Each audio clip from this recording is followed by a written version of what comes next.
Bonjour à tous et bienvenue sur la chaîne de Papier de Rêve. Je suis Ursula et aujourd'hui je vais peindre avec vous une Molène à l'aquarelle.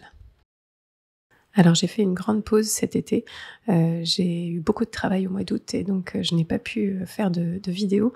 Et après la garderie a commencé pour Chloé et du coup elle est tombée malade, je suis tombée malade, ce sont les déboires des jeunes parents. Mais maintenant je pense que ça va aller mieux.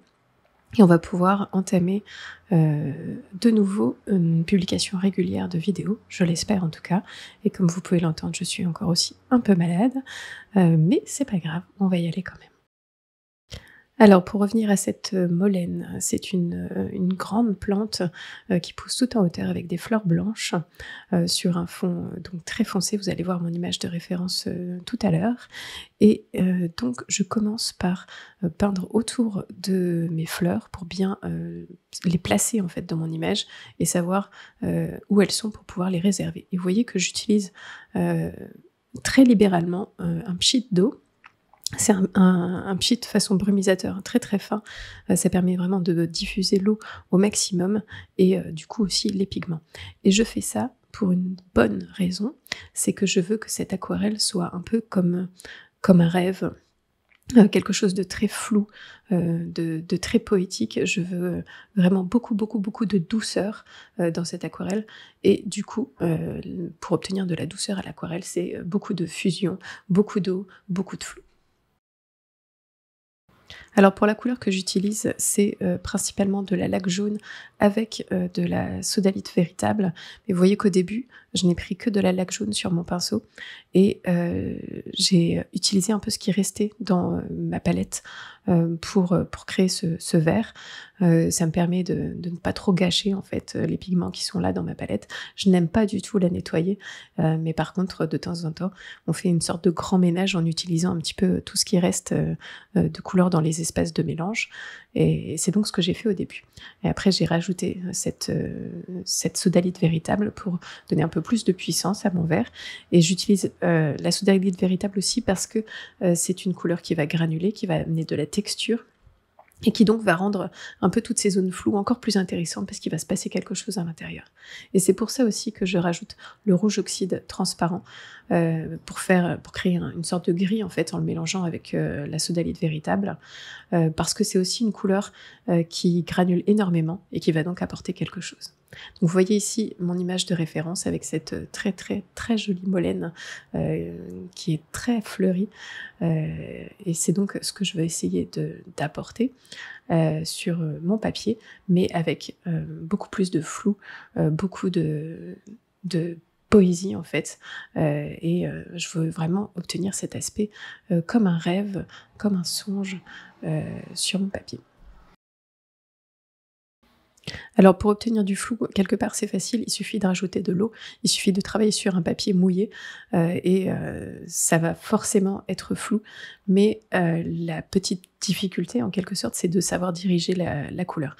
Et vous voyez que je n'hésite pas à soulever mon papier, à le pencher, à utiliser la gravité en fait pour guider les pigments et les amener là où je veux qu'ils aillent. Donc en fait les outils c'est l'eau, le pinceau forcément et la gravité. Et ce petit pchit aussi qui peut être très utile pour ramener un peu d'eau sur une zone un peu sèche et aider un peu la couleur à bouger un petit peu plus. Alors pour obtenir cet effet de flou, pour une fois j'ai choisi de partir sur un papier sec, mais vous pouvez totalement penser à humidifier votre papier totalement, le tremper dans de l'eau carrément hein, pour qu'il soit vraiment totalement humide pour réaliser ça. Alors il faudra faire un peu attention parce qu'il y a quand même des zones un petit peu plus nettes en fait dans mon aquarelle et ça c'est grâce au papier sec. Et si on part avec un papier entièrement humide, on aura forcément plus ces petites zones nettes. Je pense notamment à la feuille que j'ai dessinée là sur la gauche, qui est quand même bien nette. Peut-être que cette technique de commencer sur un papier sec et d'ajouter de l'eau avec mon pchit, ça me permet un petit peu de vraiment doser l'effet de flou et les effets de net, mais on peut totalement penser commencer avec un papier trempé sans aucun problème. Et c'est peut-être même plus facile. En tout cas, vous voyez qu'on a les fleurs qui commencent à apparaître et je vais continuer à rajouter un peu de couleur petit à petit pour bien les mettre en avant. Mais vous voyez aussi que je vais prendre mon pinceau bien propre, humide, j'ajoute un peu de couleur sur les zones blanches, pardon, pas un peu de couleur, un peu d'eau sur les zones blanches, et ensuite je viens absorber cette eau, et ça va me permettre de récupérer les pigments qui ont pu aller dans cette zone, et de rendre la zone un petit peu plus blanche. Alors forcément, comme il y a eu des pigments dessus, la zone va être un petit peu teintée, ça ne sera plus la couleur du papier, mais ça va être quand même un petit peu plus blanc et il y aura un peu plus de contraste en fait entre la zone de couleur et la zone des fleurs.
Alors là, j'ai intensifié un petit peu les feuilles dans le bas de mon image. J'ajoute encore des zones d'ombre avec ce mélange de sodalite et de rouge oxyde transparent pour avoir un support un petit peu plus sombre en fait en bas pour bien élever le reste de ma plante. Et vous voyez que le papier commence à sécher petit à petit. Il faisait encore très très chaud ce jour-là. Donc quand il fait plus de 30 degrés, ça sèche à une vitesse incroyable. Et du coup, je peux à nouveau travailler avec des zones un peu plus nettes parce que mon papier a séché à certains endroits et du coup on a un petit peu encore ce contraste de zone floue, zone nette que je peux continuer à alimenter.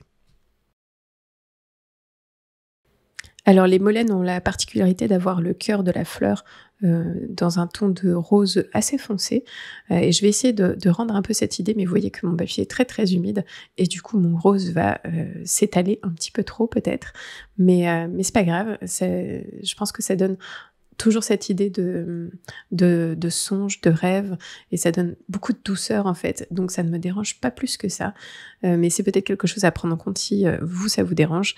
Il faudrait peut-être attendre un petit peu plus longtemps, juste que le papier soit encore un petit peu plus sec à ces endroits-là, pour que ça ne se diffuse pas autant, et vous voyez en plus je rajoute de l'eau pour que ça se diffuse, donc j'avoue que ça fait assez longtemps que j'ai réalisé cette aquarelle et que je me souviens peut-être pas forcément de tous les détails, mais en tout cas je voulais toujours cette douceur, c'est pour ça que j'ai utilisé de l'eau, je pense. Et vous voyez que à nouveau, j'utilise mon pinceau propre, je place un peu d'eau, j'absorbe de l'eau pour essayer de diriger un peu, en fait, ces teintes roses, de les diffuser un petit peu plus pour que ce soit un petit peu plus doux, et surtout essayer de récupérer à nouveau cette couleur blanche qui commence à partir un petit peu forcément. Alors les éléments principaux de mon aquarelle sont là, ils sont présents il ne manque plus que quelques points d'accroche supplémentaires pour l'œil, pour voyager et quelques zones de contraste en fait, un petit peu plus intenses. Mais vous voyez que cette image est totalement floue, mis à part quelques zones qui sont un tout petit peu plus nettes. J'ai pas hésité à laisser les coulures de couleurs du début, vous voyez sur la droite, sans les flouter plus que ça, pour donner un petit peu de texture et d'intérêt à cette zone-là. Vous voyez que je rajoute un petit peu de nervure dans les feuilles, un petit peu de couleurs un peu plus sombres pour essayer de les différencier les unes des autres, parce que comme elles sont toutes les unes à côté des autres, on a l'impression que pour l'instant c'est un gros blob vert, mais avec un petit peu d'ombre, un petit peu de rainure, un petit peu de nervure, pardon. Je vais les différencier les unes des autres et du coup leur donner un petit peu plus d'importance et quelque part de réalisme, même si tout reste vraiment très très flou. Et alors pendant que je rajoute un petit peu tous ces éléments de contraste, je voudrais parler un petit peu plus de ce mélange de lac jaune et de sodalite, parce qu'il y a quelque chose d'assez intéressant qui se passe quand on utilise beaucoup d'eau et ces deux couleurs. Je pense que pour le coup, n'importe quel jaune avec la sodalite aura cet effet-là, mais là forcément, j'utilise de la lac jaune pour ma part. Mais vous voyez que sur certaines parties de cette couleur, de ce mélange de couleurs, lac jaune plus sodalite, quand j'ai utilisé beaucoup d'eau, on voit que les deux couleurs se séparent un petit peu. Et vous allez voir que là, je suis en train de rajouter justement ce mélange et vous allez le voir aussi se séparer. Il y a la lac jaune qui va peut-être aller un petit peu plus loin que la sodalite et du coup on a comme une sorte d'auréole de jaune ou de vert un peu plus clair qui se passe en fait sur cette zone-là et la sodalite reste peut-être un petit peu plus à sa place. Et ça donne vraiment cette auréole de lumière que je trouve très intéressant.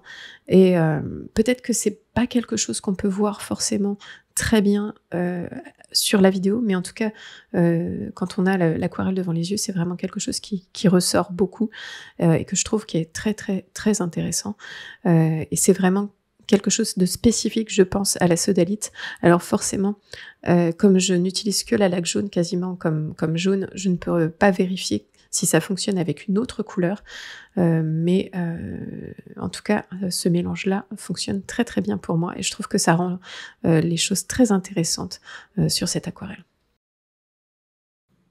Et pour vraiment finir cette aquarelle, vous voyez que j'ai ajouté une zone un peu plus grise sur le côté. Et en fait, je voulais juste ajouter une sorte de contraste de couleurs. On a des couleurs qui sont très vives avec ce jaune, avec ce vert.